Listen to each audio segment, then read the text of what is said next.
Dragon Radio. I'm your host, M.L.Ruscsak. I'm here with Rob from the School of Music. Sorry about that. Welcome. Thank you so much for having me. I'm excited. So, okay, I see all the music things behind you, and I know this is School of Music, but what led you into what you're doing? Well, I've been playing guitar since I was about 13 years old, and I toured from 16 or so until my 27 or so. So I'm a little over a decade, toured all around the country, playing my own music, playing music with other people. And then I became a dad, and I decided I didn't want to be on the road anymore. And to keep music in my life, I started teaching. And here we are. Well, that's wonderful. I mean, okay, so you were touring around. Did you have any albums, CDs, or whatever out, depending on what time of era you were touring in? Yeah, we had CDs, and we were at the very beginning of streaming, but the bands were never anything, super big, mostly on the college scene. The biggest gig I was doing, I was playing, touring with a band called Diecast, which is like a Killswitch Engage kind of metal band, and we did like a Northeast kind of run. Well, that's wonderful. So what kind of musical instruments do you teach?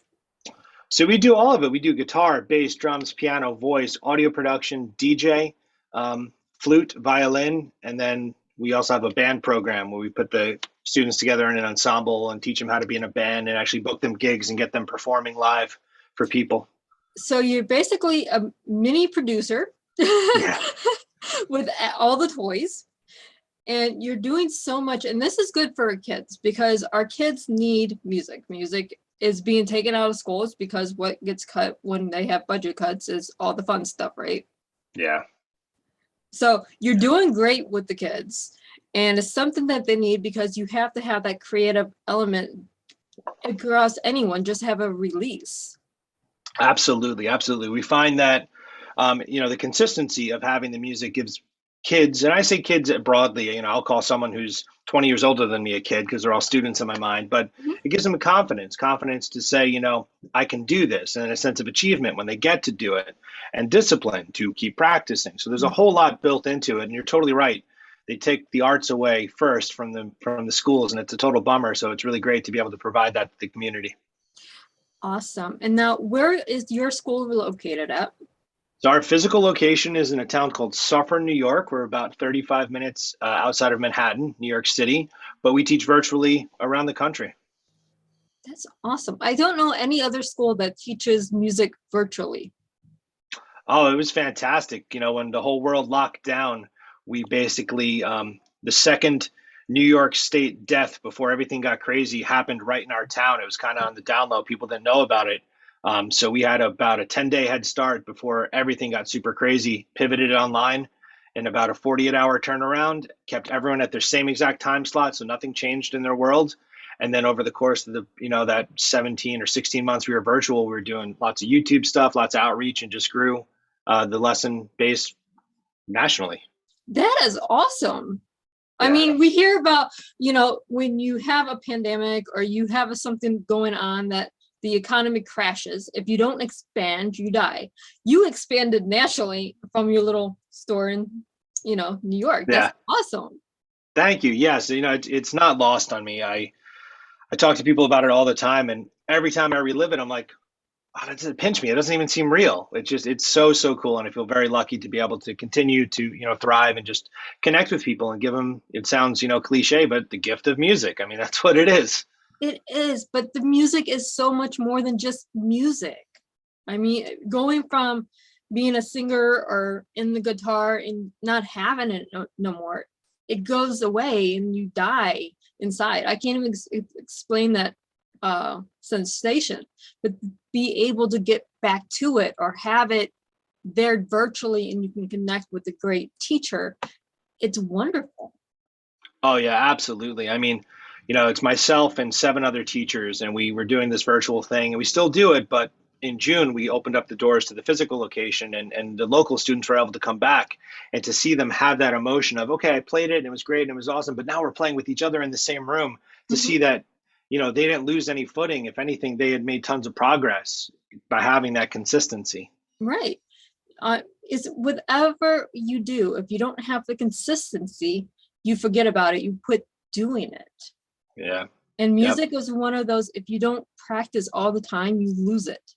Yes. Yes. I mean, when I was in school, I played piano and guitar and sang. Don't ask me to do that today.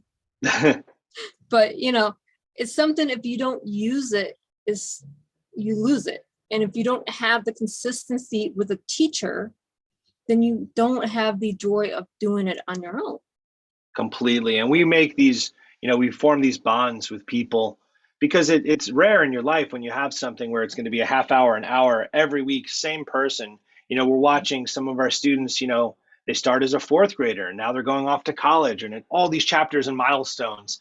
A boy will come in and he's all giddy and happy. I'm like, what's up? And he's like, the girl I like talked to me. I'm like, dude, let's write a song about her. Like, let's, stamp down these milestones and give them a musical connector. So when you think about, you play this song or, 10 years from now, you'll remember this feeling.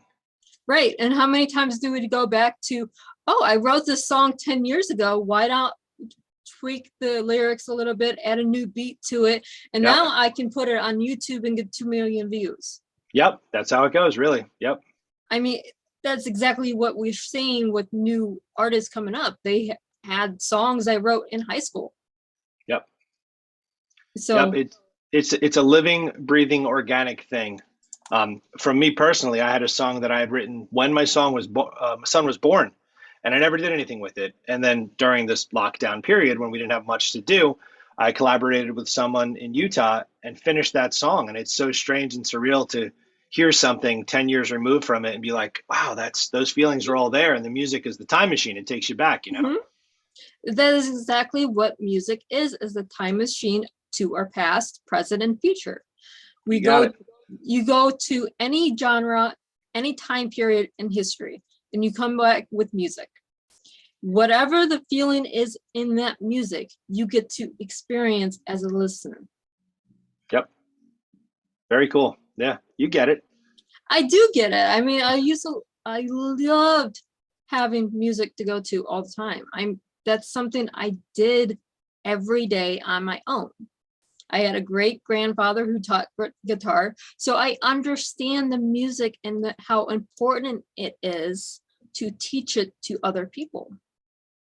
Absolutely. Absolutely. It's so surreal because where I started to now like sit down across from someone and show them Nirvana Smells Like Teen Spirit or a Beatles song or a Metallica song or Jimi Hendrix and watch that moment where their life's never going to be the same because something just came into their universe that's earth shattering. And that happens daily. That's just what music does. It's so involved and locked into our culture and just people, and it's universal. I have students come in, they'll ask me to teach them play a song, where the lyrics are in Spanish or Hebrew or something that, I don't know what we're saying, but it's cool and it's a good melody and it makes them smile and it makes me smile. That's the important thing. And then you can you aren't doing the music to learn the language, but you can use the music to learn the language. Completely. Yeah, the English translation for whatever song that you're working with, you can actually learn a new language doing that. Yep. I picked up some words along the way, definitely. I mean, some words we may not want to share online. Or correct. Yes. They're always trying to see if I'm going to notice. And I'm like, I notice you're giggling every time they say that word. I'm going to Google it. I'm pretty sure that this is a word we shouldn't be happening, but okay. Exactly. But at the same time, if you don't know what they're saying, then it's okay because you can play it off. Oh, I didn't know that. Oh yeah, totally. Yep. And the parents go, oh, what do you teach my kids? But I don't know. They just came with me with this whole song, right? Exactly. I mean, that's how we learn. The arts teach us so much more than just English and stuff like this that we learn in school that's boring. Because like, I'm an author. I will tell you right now, learning English is boring. Putting words to music is fun. Sure. Yeah. I mean, it's storytelling across the board, though. I think like just the outlet of it all. I'll be teaching someone any age, and I'm always encouraging people to write music, put the chords together, tell your story with the lyrics. And I'm like, well, I don't have anything to talk about. I'm like, okay, well, do you have a pet? Okay. Do you have a favorite food? Okay. Have you ever had a relative pass away or a pet pass? Okay. All right, well, now we have love, loss, and happiness. We got it. Let's go. Let's write a song because those are universal emotions. You just Mhm. got to find the thing that connects it to you. And all of a sudden, it all starts coming out. Exactly. I mean, you have your universal emotions that goes through animals kingdom, regardless if it's 4 legs, 2 legs, or birds. It goes across everything. Emotions are emotions. And when you connect an emotion to yourself, then you can write about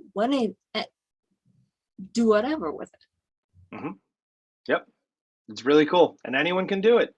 When we get people in here, they're like, oh, I can't play music. I tried when I was a kid and I just it wasn't for me, or I'm too old, or I'm too busy. And I'm like, well, if not now, when? Mhm. We pride ourselves. Most of our lessons are a half hour in length. So I'll say to someone, in 2 hours of lessons a month, I guarantee you'll be playing music. I can guarantee you'll be reading music, depending on the instrument. And that's so inspiring to people because it works. And all of a sudden they can do it. And once you can do it, once that barrier is down, that changes everything in your life. Mhm. Because, well, now I can ask, maybe I have the pride and the confidence. Maybe I'll talk to that person I was afraid to talk to. Maybe I'll go to my boss and say, hey, I've been doing a good job. Can we talk about a raise? It all stems from believing in yourself. And music really gives you that. It gives you that confidence. Mhm. It really does. I have my 18-year-old that goes, I want to learn how to do music. Okay, what do you want to learn? And then she won't say it again for another 2 years. So Yeah. we've been doing this for years now. I'm like, okay, so you're not going to get it the first time you pick up an instrument. I'll tell you that right now. First time I picked up my grandfather's guitar, it was horrible. Same thing with the piano. It was horrible. Then I got better. Then he bought me an organ. Then, pianos are a little bit different than an organ, but not too Mhm. much. So it takes practice. And our kids need this. It doesn't matter if the kid is 18, 4, or 50. Seriously, Yep. we need this in our community. We need an outlet that is productive, that teaches confidence, self-esteem, that teaches, keep trekking on it, you'll get Yeah. better. It's all there. That's what music is. Completely. Another thing too, this actually just came up today, so it's like fresh in my mind. I was speaking with a parent and she was saying how her child has a breakdown. Every time, every lesson, this kid is crying. And he's a little bit older than you would think for someone to be having these sort of breakdowns, but it's because he wants to be perfect. Mhm. And if the teacher critiques anything he does or a bad note, he just so hard on himself. And I spoke to him today and I said, I mess up every time I do a show. I've played in front of thousands of people. I hit bad notes. I do. It happens. Mhm. But Michael Jordan didn't get it in the basket every time. And Derek Jeter didn't hit a home run every time. And it's just, okay, I'm one swing of the bat away from it being perfect, but I got to keep trying. And it's teaching you that it's okay to fail, but keep going. Failure is part of the process. Exactly. There was an episode of The View where they had a musician doing the piano and they messed up a key on it's their song. Yeah. They wrote the song and they messed up on The View and so what oops. Yeah. It happens. Yeah, it happened with Adele at the Grammys, I think, a couple years ago. She literally started the song. It was in the wrong key. She stopped it, live television, millions, people watching, and just started it again, and it was right. But it's okay. We're humans. I mean, come on, it's It's life. we're not meant to be perfect. We're not No, robots. And I hate even perfect. exactly, even robots are not perfect. Yeah, yeah. You can actually use the analogy. How many times do we hit a wrong key on a keyboard or do the right key and it does the wrong key on the screen? Yeah, Even robots make mistake. yeah, yeah. And on relating it specifically to guitar. So if you were to close your eyes and Mhm. play any note on the guitar, Mhm. while a piece of music is playing behind you. So say there's like your favorite song is playing and you want to jam with it. You close your eyes, you press a note. You have over a 50% chance of that note being in the key of the song just based on how it works. But if it's not, you just slide it up 1 fret or down 1 fret and it's guaranteed to work. So you're always 1 fret away from it being the right note. No So we're problem. talking about the music and it's fun because you were just telling me about you're doing a live show and talking about a book about Van Halen. It's cool, that you got to experience that. And you probably, if you weren't in the music realm, care about Van Halen or anything else. But, you know, this one of the cool things that you get to do when you're doing an interview, anything pops up. Yep. Yep. It's the ability to pivot and kind of that skill, because that was something I started doing during the 2020 as I was doing these interviews with Steve Vai, this guy Richard Fortus, he plays in Guns N' Roses currently, this guy Bruce Kulick, he played with Kiss for 12 years, like big names. And my banter, my personality is from music. That's I'm naturally a very shy person. In real life, like if you put me in like a social setting where there's a lot of people or I don't know anyone, I just disappear. And I'm a tall guy and I just get real small. But music gave me the ability to converse with people because it's something I'm passionate about, and it's something that gives me this confidence to say, well, I can talk about this. I'm okay. If there's someone's going to interrupt me, I'll make a joke out of it. It's all right, you know. And when Exactly. you're doing a gig, that happens too. Oh my gosh, so many times something goes wrong and you just got to roll with it. I was playing this really big festival one time and I stepped down on one of my pedals on the floor and my foot fell off the side of the pedal. I unplugged the cable. I couldn't figure out what was wrong. My guitar stopped making noise. So then I had to yank out a cable, bypass all the pedals, plug it right to the front of the amp. But now all the special effects and things that I spent months programming were out of the chain. So it's just my guitar and the amp, and I'm using my volume knob to change the, if it's distortion or clean. But like, you can't panic. You just got to go with it because that's, I don't know, it's life, I guess. Right. I produced a concert, little small thing at a local bar back in 2012, I think it was. And anything that could go wrong did go wrong, but we have Yeah. fun. You just have to go with it. I mean, the lighting wasn't right for some reason. It was working for rehearsal. It wasn't working during the show. Of course. Yeah, the bands were late. I mean, anything that could go wrong did go wrong that night. Yep, that sounds about right. And if you don't understand music, you don't go, oh, okay, we'll just handle it. We'll put someone on the thing for 20 minutes till the band gets ready, or, whatever's going on, we'll deal with it. Right. And that's what music does. You have to go past the, oops, I made a mistake, to, oh, we can deal with this. Yep, absolutely. We do recitals, we do performances, we do themes. Mhm. So our last one was all Beatles songs. So I put ensembles together and everyone played a song by the Beatles. And these kids were nervous, because they were towards the beginning of their musical experience. So maybe not age-wise young, but green in terms of performing. Mhm. So I sat them all down before we got on stage. I said, guys, guess what? It's already done. It happened. Nothing's going to change. You could drive yourself crazy. You could throw up. It's already done. They're like, what are you talking about? We didn't play yet. I said, but you're as ready as you're ever going to be. And whatever's going to happen between now and then, you can't control it. So let's celebrate now because we already killed it. And let's just go up there and let it be. And Beatles pun intended. And it worked. And we had a great show. That the last concert that I was in as school, my piano teacher passed away. It was a Christmas concert, and the instructor that took over for the class said, let's just go do it for him. We're not in the mood to do it now because we just found out 2 minutes ago he passed away. And he was my piano instructor. And it was a double whammy because it's not just my choir teacher, my choir performance, but it's also my musical instruments. That's but heavy. We did it for him. And it was one of the best concerts that the school ever put on. That's awesome. It was like, it's just something seared my memory because that's one of the best performances we did. Yeah. Pressure builds diamonds, right? Mm-hmm. And when you say it's literally, you're putting pressure on it, but you're not, because it's already happened. Yep. Anything that you do is already happened. If you go to a film market or whatever and go, oh, I got this, you have a different attitude or outlook if you go real small and don't want to be there. Yep. And that's something that we really instill, like all the teachers here, the school is Rob's School of Music. I'm Rob, right? So it's people are like, well, I want Rob. I'm like, no. Everyone here is fantastic. And we all have a united, it's not a solo project. We're a band and we are a team. Mm-hmm. And we try and put into people these skills that we're discussing and just teach them. I mean, it's life skills, really. It really, really is, because it connects to everything you're going to do. We have these parents. I like sports. I'm a sports fan, but we have parents who can be very dismissive over the child that wants to focus on music, but be so confident and braggy about the other sibling who's, going on the baseball scholarship.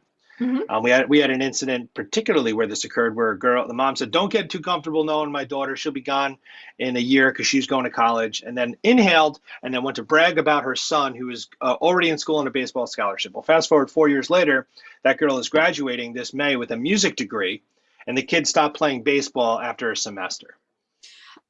Yeah, that's a lot of people that I know. They had scholarships for sports and quit after the first semester to maybe a year, where the kids that went for scholarships for band or choir actually got degrees. Yeah. And you can do something with it forever. You can do it for fun. You can do it around the Christmas tree. You can do it at the local coffee shop for some side money. You can try and join a band. You can teach. You can write. Like, there's so many, it's like an onion, right? There's so many different layers to what you can do with this music. It's so cool. It's not just, oh, you can only sing or you only do this. No, a musician doesn't only. Right. I mean, you look at any musician out there, how many instruments do they play? How many hours a week do they practice? How many times do they do it just for fun? Are they writing their own music or having someone else write it for them? Yep. It's not just one thing. It's not you only. There's no you only do. Yep. You do it all. I DJ on the side. I do acoustic gigs. Aside from the teaching, I arrange music for other bands. I have 2 musicians coming in here tomorrow, a rapper and a female vocalist. We're recording them. We're producing a song for them to pitch for some big network stuff. Like, you just wear all the hats, and it's the coolest job. Like I said in the beginning, I feel very blessed to have the opportunity to get to share my story with people and instill this confidence and just give the music to other people and watch them grow with it. We have students that have gone on to go to Berkeley, go to Juilliard. Like, they take the program we have here and they make it their life, and it's just so cool. That is a wonderful, wonderful thing, because we don't hear too much about, oh, this person went to Juilliard, this person went to Berkeley for music. You don't hear about what they're doing with music. It's just a culture. We don't hear it. Yep. Yeah, for some reason we should. It's, I have relatives for years, and it's like cousins and extended family. It's like, well, so and so is going to get her PhD, and so is a plumber. And it's like, oh, Rob, he's a musician. Oh, he's a music degree. There's something about the arts that sometimes passed over, like it can't become a career, but it absolutely can become a career, and a very, very rewarding career. You just got to do the work. Well, yes, you have to. Anything you do, doesn't matter what the career is, you have to put in the work to make it successful. Music's one of those that have so many different outlets. It's not just one thing. That even if you're going to Berkeley for a music degree, okay, what is your sub degree? Right. You could be vocal, you could be education, you could anything. Production, business, there's so many different things. And you think about it, like, you want to see how important music is in the world, watch your favorite movie on mute and tell me how that love scene hits or that horror scene hits without the music behind it. It's nothing. It's just like nothing, because the music, the suspense, it's in everything. It's in the radio ad. It's on every little pop-up on the computer. It's what people are putting on their TikTok videos and getting millions and millions of views. It's just the connector between all of us, really. Exactly. When I'm writing a movie script, if I know I'm writing a horror thing, I'm going to be listening to music that has the emotions that I'm trying to write. Yeah, it's a soundtrack. Exactly. If I'm doing a love scene, I'm going to have something romantic playing just to get the rhythm in the words for the screenplay. It's Absolutely. In everything. No matter what you're doing, music is there. Yep. It's really cool. Even if you're meditating, how many yoga instructors go meditation before or after yoga and they put on music? Yeah. Yeah, and it takes you places, right? Like if they don't put on like Megadeth, they put on this like ethereal, ambient, Mhm. low BPM stuff, and it just takes you, you just vibe out, and it wouldn't be the same experience. That yoga is a great thing, or fitness. I've done DJ for workout classes, like CrossFit and stuff like that, and it's like you're setting the soundtrack to people, amping them up, Mhm. or taking them down. It's truly it's omnipresent. Exactly. I mean, if I'm at the gym, I have earbuds in listening to music. Why? Because doing gym by yourself, Yeah, kind of no sucks. sound. Yeah, it's not gonna work. I'm not gonna be there for more than 2 minutes. Right. Yep. But it's so integrated into our life, but yet we tell musicians, oh, you're just. Yeah. Yes, it is. Yeah. Oh, so many people. I'll. I'm not sure who's ultimately going to see this, so I'm lifting up the curtain a bit. I had this student recently, and fantastic vocalist, like literally made me cry. Just so talented, but no confidence. Like was just told her whole life, you can't do it. You're not good at it. Shut up. Stop singing. So I went out to the parent and I told him this whole analogy where like 50% of the people I meet think they can sing, they can. Out of that 50%, 10% can. Out of that percent, 10%, 1% is moldable, blah, blah, blah, blah, blah, all the way down to your child that is like the 0.0001% of someone who really could do something with this. And he Mhm. looks at me and goes, I know. It's like, well, how come you never told her that? It's so strange. It's just so just a musician. Mhm. Wow, this is life.